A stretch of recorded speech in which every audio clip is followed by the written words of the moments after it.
Real estate has a reputation for being the ultimate tax shelter, and rightfully so, because there are so many opportunities where that is the case. But that only occurs when our structure, your status, and the deal type all align. If we don't have all three of those pieces fitting together, it's essentially a stool where one of the legs is kicked out. The result is unnecessary taxes on your behalf. The first place where we see this most often is when real estate is put inside an IRA. But we often think about real estate for that income potential here on the short term, and then also some long-term growth, okay?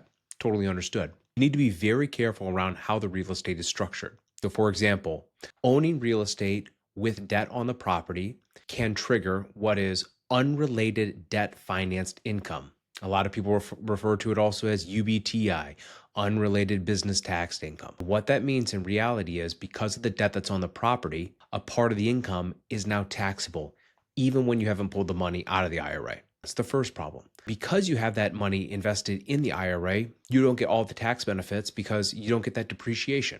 So now that we don't have that depreciation and we potentially have UBTI, we're paying in extra taxes, not getting all the full benefits. What can we do to solve some of this? A very common way that we see it is that actually there's a REIT wrapper that's placed on the real estate. When you put the REIT wrapper on, it does a couple of things. One, it typically shields you from unrelated business tax interest, UBTI. The second thing is that typically outside of an IRA, we wouldn't want to see a REIT wrapper because it gets taxed now at ordinary income as opposed to qualified dividend rate, depending on what the investment is. Really, again, inside that IRA, we want to see that REIT wrapper because it'll protect us from the taxes on the UBTI from the real estate. The second problem that we see most often is what we kind of call the flip trap. So traditionally, we'll see people who will put in money, buy a home, fix up the home, and sell it. If from the date when you've purchased that home to when you go to sell it, if that's less than 1 year, paying ordinary income. If you're paying ordinary income, that's traditionally at the tax rates that we all know, 22, 24, 32, 35, 37%, right? Typically for most people, it's your highest tax rate. We really want to avoid that. You own that property for a year and a day from when you buy it to the day that you close, then you're taxed at your long-term capital gains rate. So if your income is less than $500,000, you're getting taxed at 15%. If it's above that, it's 20%. Both of those rates, though, are less than what you're typically paying in your ordinary income, typical tax rates that we think of. One of the things that we can do, we want to solve this problem, and we see this very often, is actually you can rent out the property. The reason, the rationale is we're taking an asset today that we believe is undervalued, we're approving it. When we do that, we're saying, look, this can be rented out down the road. If you now have a year of financials where you can show you have a steady renter in there and that you're generating income on the property, now you sell based on a cap rate as opposed to potential cash flows, right? You have some hard data in there.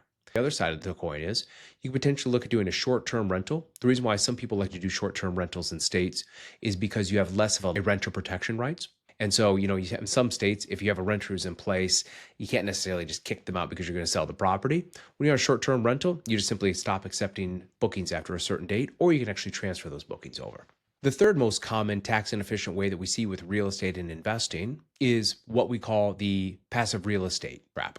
And on the passive real estate trap, what this says is if your adjusted gross income, so basically the income that you get from work, is for your household is above $150,000. And any of your passive losses on real estate, so from rental properties and things like that, that is trapped. It's trapped on the passive side. And so what that means is you potentially have some depreciation, you have some paper losses here, but you're not offsetting against your earned income, your W-2 job.